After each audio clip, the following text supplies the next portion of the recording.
the Pancasila. Panca means five, Sila means principle.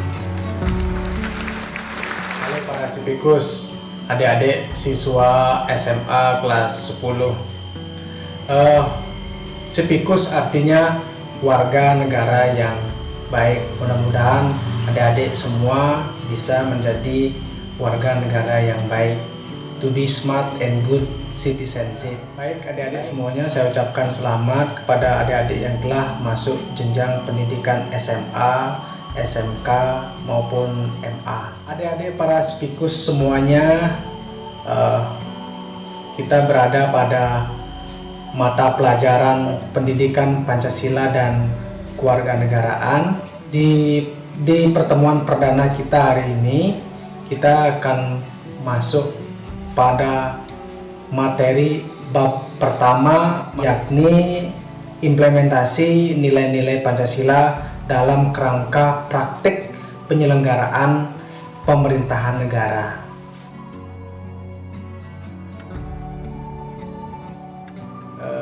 Saya sampaikan terlebih dahulu seperti biasa sebagai pengantar dalam mata pelajaran pendidikan Pancasila dan kewarganegaraan, ada baiknya kita mengenal terlebih dahulu apa itu mata pelajaran pendidikan Pancasila dan kewarganegaraan ini.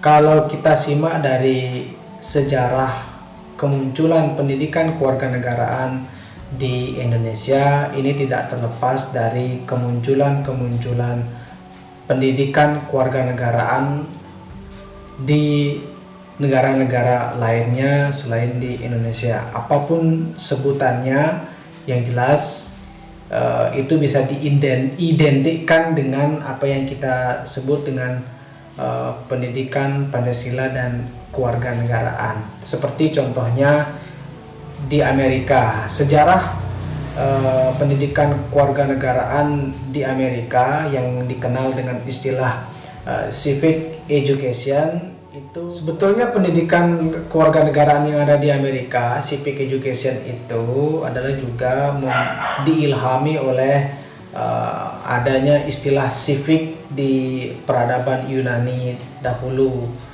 Bagaimana civic diartikan sebagai warga Yunani. Kemudian disambung lagi pada masa Imperium Roma, ada istilah civic Romanus sum yang artinya kami adalah warga Roma. Jadi supaya warga yang ada di Imperium Romawi itu dapat mengakui Romawi sebagai negaranya dan mengakui bahwa dia adalah bagian dari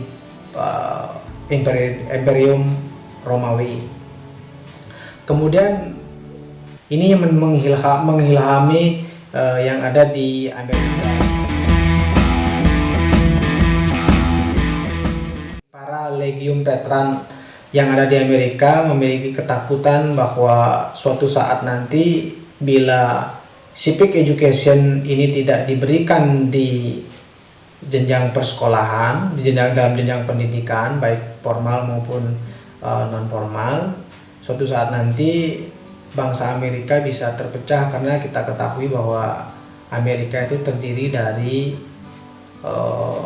suku bangsa atau nenek moyangnya bukan saja berasal dari Amerika, tapi ada dari Eropa, Amerika. Inilah yang melatar belakangi munculnya ada mata pelajaran di sekolah-sekolah yang ada di Amerika yang mengajarkan tentang menjadi bangsa Amerika, yang disebut dengan Theory of Americanization, yang kemudian latah disebut sebagai civic education atau pendidikan kewarganegaraan yang ada di jenjang persekolahan. Tetapi di samping Amerika memiliki civic education, Amerika juga mengembangkan pendidikan kewarganegaraan tidak hanya di jenjang pendidikan atau di sekolah, tapi di luar sekolah, itu yang disebut dengan citizenship education. Bagaimana di Amerika diajarkan tentang dipelajari juga di lembaga-lembaga non formal seperti di LSM dan di masyarakat.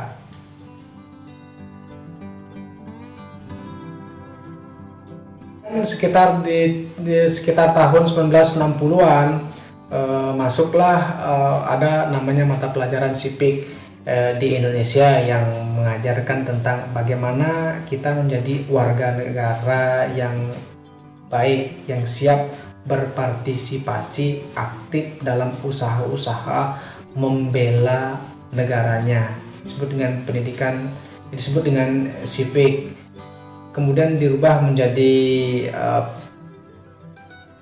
pendidikan kewargaan negara, kemudian pernah juga dengan sebutan PMP, pendidikan moral Pancasila, kemudian dirubah menjadi pendidikan kewarganegaraan, dan sekarang kita kenal dengan istilah pendidikan Pancasila dan kewarganegaraan, yang sebelumnya di tahun 96-99 itu juga dikenal dengan istilah PPKN, Pendidikan Pancasila dan Kewarganegaraan, yang bermuatan tentang satu pendidikan ideologi Pancasila, kemudian ditambah dengan pendidikan partisipasi usaha-usaha pembelaan negara, disebut dengan pendidikan kewarganegaraan, menjadi warga negara. Pendidikan yang mengajarkan tentang bagaimana hubungan antara negara dengan warga negara. Apa saja hubungannya antara negara dengan warga negara, disitulah yang dipelajari di dalam mata pelajaran pendidikan Pancasila dan kewarganegaraan. Kemudian kalau kita lihat dari visi misinya pendidikan kewarganegaraan kita di Indonesia dengan istilah civic education is education about true and all citizenship, yang artinya di situ adalah pendidikan tentang kewarganegaraan melalui proses-proses kewarganegaraan dan untuk menjadi warga negara. Nah, ke dalam hal ini misinya pendidikan kewarganegaraan itu yang pertama ada disebut dengan misi sosio-pedagogis, kemudian ada sosio-akademis, dan ketiga ada sosiokultur. Artinya pendidikan kewarganegaraan ini tidak saja dipelajari di lembaga pendidikan, tidak hanya memiliki fungsi sosio-pedagogis, hanya transfer knowledge, transfer ilmu, apa itu kewarganegaraan, apa hubungan Anda dengan negara Anda, tapi juga pendidikan kewarganegaraan ini diajak untuk bagaimana adik-adik dapat memecahkan masalah-masalah kenegaraan secara akademis, sosioakademis. Kemudian bagaimana adik-adik siswa bisa memecahkan persoalan-persoalan sosial politik kewarganegaraan yang ada dalam kehidupan bermasyarakat, berbangsa, dan bernegara. Nah, menjadi warga negara yaitu menjadi real warga negara, ikut berpartisipasi memecahkan persoalan-persoalan politik kenegaraan, kewarganegaraan. Nah, inilah yang disebut dengan kultur, mengabdikan ilmu Anda untuk kepentingan masyarakat, bangsa, dan negara. Jadi ini pentingnya pendidikan Pancasila dan kewarganegaraan didapatkan di lembaga pendidikan di Indonesia. Tujuannya adalah untuk membentuk Anda, membentuk adik-adik menjadi warga negara yang baik dan cerdas, to be smart and good citizenship.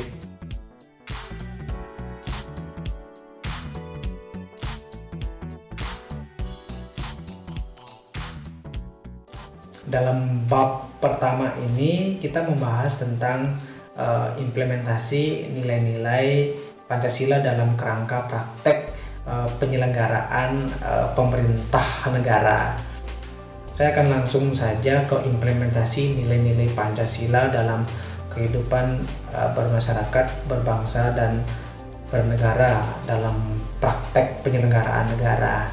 Dalam konsep trias politika, negara kita menganut sistem distribution of power, pembagian kekuasaan. Jadi pemerintah negara kita itu dibagi menjadi lembaga legislatif, eksekutif, dan yudikatif. Jadi sistem pembagian kekuasaan ini diilhami bersumber dari nilai-nilai Pancasila. Begitu barangkali kasarannya terlebih dahulu.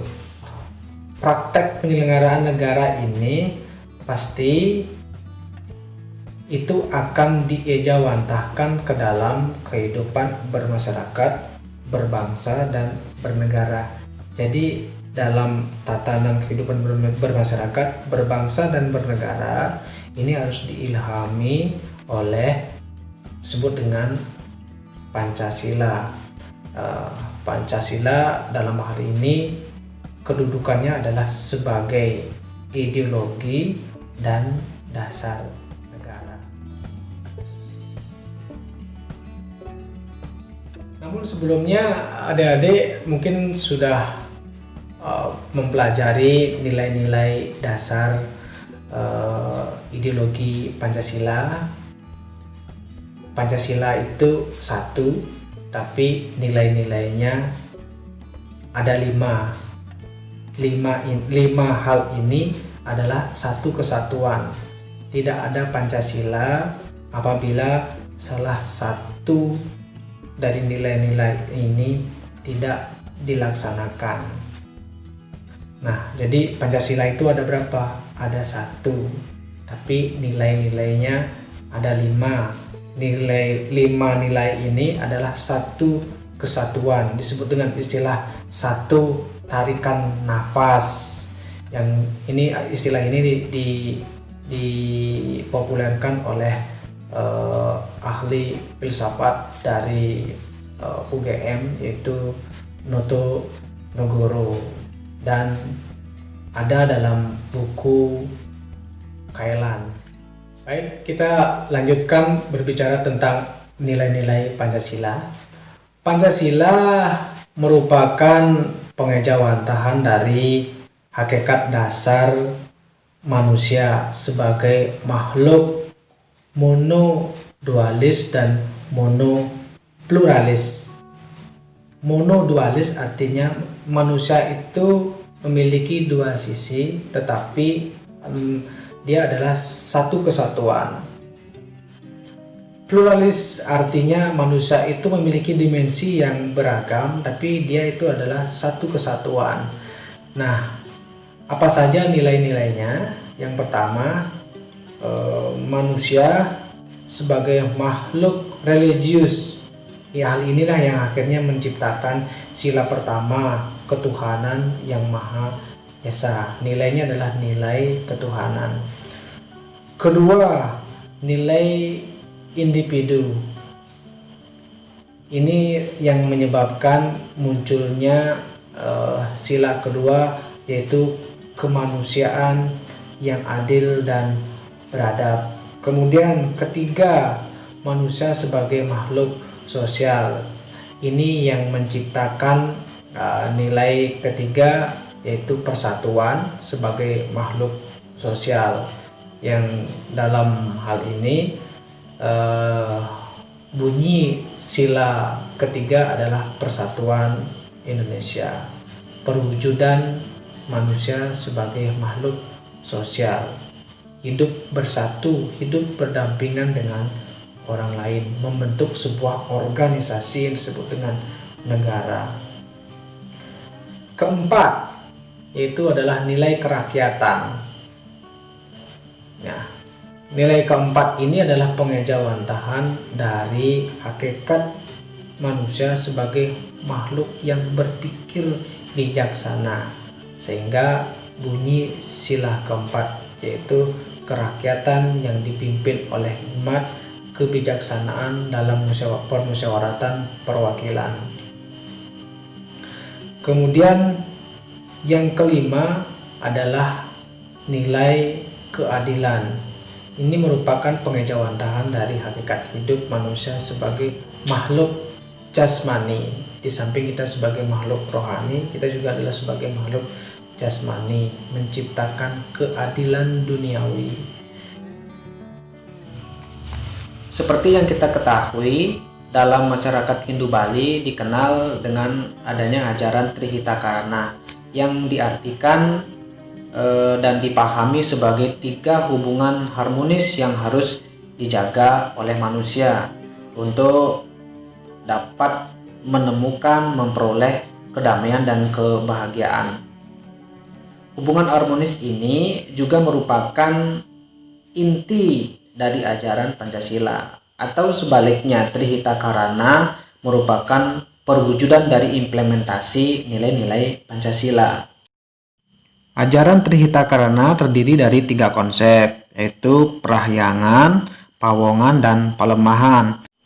Dalam hal ini, Prahyangan diartikan sebagai hubungan harmonis antara manusia dengan Sang Pencipta Tuhan Yang Maha Kuasa. Kemudian yang kedua ada konsep Pawongan, di mana konsep Pawongan ini merupakan hubungan harmonis antara manusia dengan manusia, baik manusia secara individu maupun manusia dengan kelompok manusia. Hal ini merupakan implementasi dari nilai-nilai Pancasila sila kedua dan ketiga. Kemudian yang ketiga yaitu konsep Palemahan, yaitu hubungan harmonis antara manusia dengan lingkungan. Ini merupakan implementasi dari nilai-nilai Pancasila sila kelima.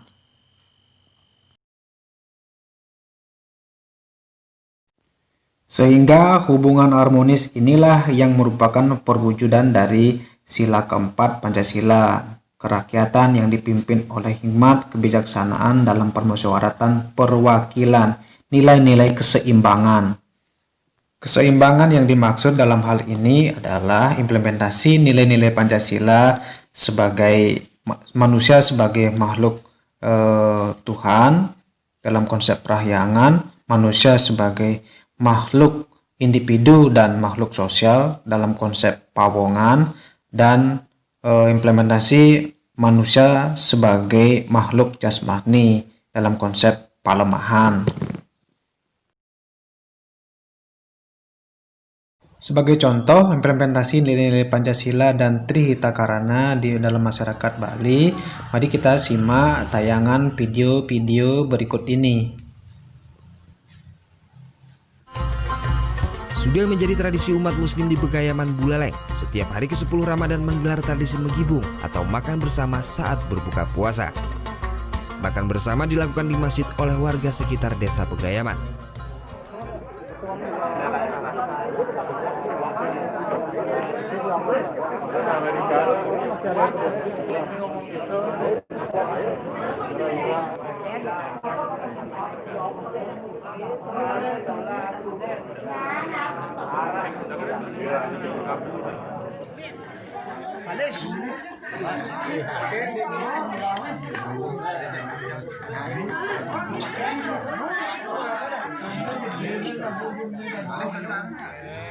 Warga Muslim Bali memiliki tradisi unik yang hanya ada saat perayaan Idul Fitri, dinamakan tradisi ngejot. Ngejot yaitu memberikan makanan kue dan buah-buahan kepada sahabat dan tetangga pada saat momen Idul Fitri. Warga Hindu yang menerima menu makanan akan membalasnya kemudian pada saat Hari Raya Galungan. Tradisi ngejot telah dilakukan secara turun-temurun oleh warga Muslim Bali dan dilaksanakan baik di desa maupun di kota-kota. Warga Dusun Pancoran, Desa Panji Anom bergotong royong untuk memperbaiki jalan rusak dengan betonisasi.